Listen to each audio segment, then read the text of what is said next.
What's up YouTube, Charismatic Enigma 120 here, and today I'm going to bring you guys my updated Mermail deck profile for the January 2017 format. First of all guys, Happy New Year. I hope that you guys had a very relaxing holiday. I hope that you guys are going to have a successful 2017. I hope that 2016 also brought you great success. But New Year, New Me, all that other crap and stuff like that.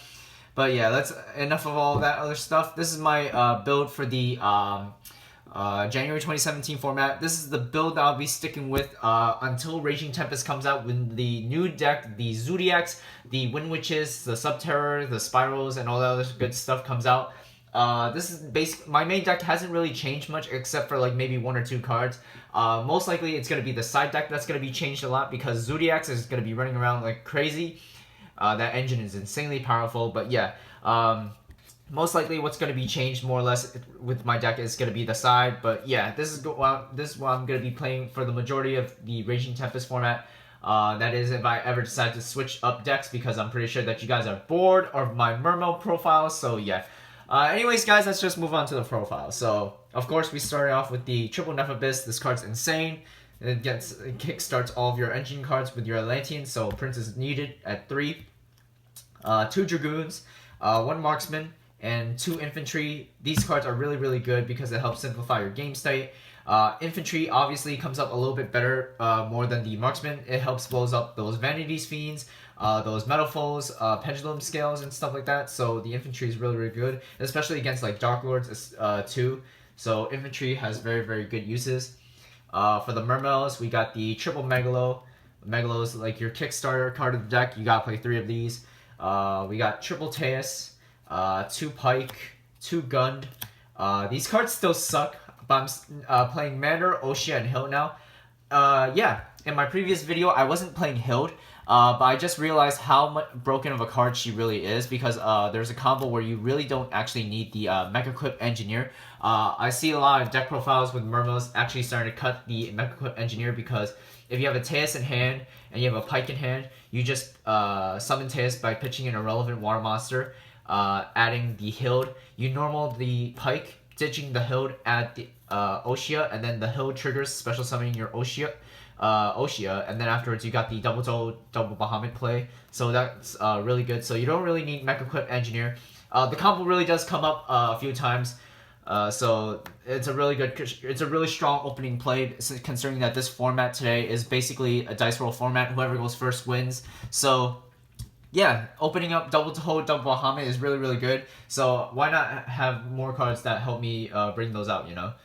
For the other monsters, we have the 1 Deep Sea Diva, the 1 Moon Glacia, opening up this card first turn, especially with the many combos that this deck produces, like the Crystron Quantex combo is absolutely insane. So we gotta play those. For the Frog Engine, we play 3 Swap Frog, 1 Ronin Totem. I know guys, these cards are common, but calm down, yo. Calm down. 3 Aqua Spirits. This helps facilitate more of your rank 4 plays, especially more importantly going into double Toad, double Bahamut, because not too many decks can handle against Tree Toad. So the Tree Toad really puts in a lot of pressure against a lot of opponents' decks. So Aqua Spirits really help out a lot. And lastly, for the monsters, I play double Max C. I play Max C over cards like Pod Desires, because I personally don't like Pod Desires in the Mermail deck, especially because it just banishes a lot of the combo pieces. There are some scenarios where you're going to have to first turn Pod Desires, and I don't really like that. Mermails is a very combo-oriented deck, so I'd rather play Max Cs instead. My deck does cater towards going first and second at times too, so like even if I do go second, worst case scenario, I always have Max Cs. Usually my opponents always like to special like crazy, so that way I always get like +1s, +2s, and stuff like that. So the Max Cs are really good. For the spells, we got the Triple Instant Fusion, obviously to help see your Norden. A lot of people also play like that new monster from the OTS pack, Rare Fish. That card's actually pretty good too, so I don't know, personal preference. 3 Instant Fusion. 2 Mermail. I was originally playing 3, but the thing is, if you draw multiples, it's a non-water card, so it doesn't really go well together. And sometimes, like, if you don't draw multiple water monsters, this card can end up dead, so I love playing 2. 2 is a perfectly good number for me. 1 for 1. Soul Charge, you draw this, you instantly win, basically. Soul Charge is really, really good. And lastly, the one trap card which I play, which is Abysphere, or the Regeki break of the deck. Now moving on to the extra deck. So for the fusions, we got the one Norden, the Tatsunoko for the synchros, Crystron Quantex. Like I said before, you can pull off this combo frequently a lot with the Moon Glacier card. Leo Keeper the Sacred Trees. For the rank 4s, we got the one Dweller, the 101, Utopia package, 3 Totally Awesomes, or 3 Krapatuleke. I'm sorry guys, I know this card's crap. But it says it in the name right there, yo. You can't argue with crap. This card is a piece of crap. Double Bahamut Shark, one Big Eye, and lastly for the 7, which is the one Mermail Abyss Giles. So that's about it for the extra deck.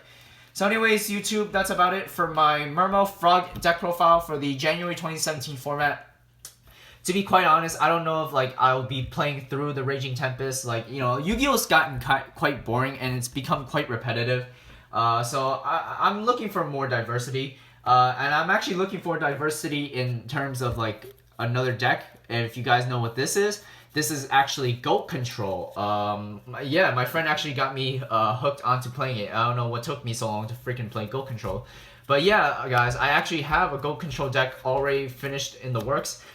So if you guys want to see my Goat Control deck profile, you know, guys, I'm just warning you now as a disclaimer, it's not max rarity, you know, I am poor as hell, you know, I'm just saying right now, like, look at these, like, rare Tsukiyomis, Battle Pack 1 morphing jars. I am not rich like all those other vendors and all those rich other people. But yeah, guys, if you guys want to see my Goat Control deck, you know, please leave a thumbs up and please like my videos.